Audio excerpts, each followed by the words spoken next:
Protože jsem ovdověla, bydlím sama a cítím rizika, jaký z toho vyplývají. Svěřuje se 80letá Růžena Kliková z Plzně z důvody, které ji přivedly na ukázkovou hodinu sebeobrany. A proč tuto lekci plzeňský totem poprvé zorganizoval, vysvětluje koordinátorka projektu Jana Pitnerová. Seniori jsou zranitelnou skupinou obyvatel, nemají tolik možností, jako má zdravý mladý člověk, který se ubrání fyzicky, kdežto ten senior musí hodně používat i psychiku.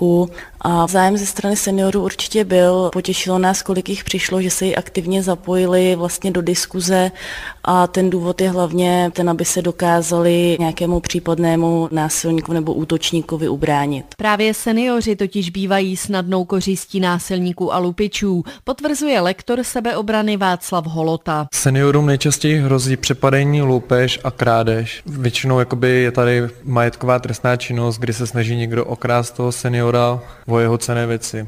Co nejčastěji právě seniori podceňují? Seniori jsou hodně důvěřiví, věří náhodným známostem, taky podceňují takovou prevenci a informovanost o tom, jak by se mohli zabezpečit a nepoužívají žádný předměty sebeobrany, jako je například osobní alarm nebo pepřový sprej, který může použít i fyzicky nezdatná osoba. Na co by si měli dávat velký pozor? Když se vrací z nočních akcí, jako je třeba divadlo nebo kino, nebo když se vrací večer, měli by mít buď to doprovod nebo nějaký odvoz. Neměli by se bát říct si o pomoc, když vlastně jde o to. Měli by věřit svým instinktům a když se jim nic nezdá, tak by se měli snažit dostat do bezpečí. Neměli by zbytečně vystavovat cenné věci a neměli by věřit náhodným známostem. A s ukázkovou lekcí sebeobrany byla 80letá Růžena Kliková z Plzně nadmíru spokojená. Splnilo to moje očekávání, dozvěděla jsem se plno potřebných věcí. Třeba ty spreje, o tom uvažuju.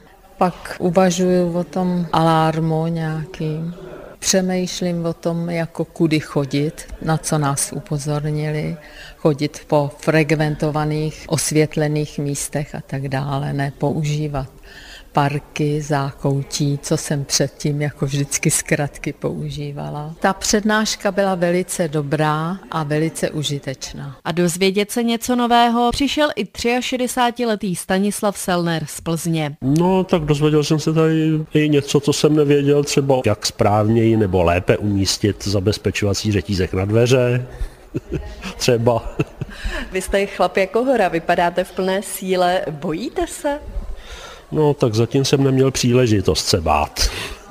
Doufám, že ji ani mít nebudu v brzké době aspoň. A aby se nemuseli bát ani ostatní seniori, hodiny sebeobrany se v nabídce plzeňského totemu pravděpodobně ještě v průběhu roku objeví.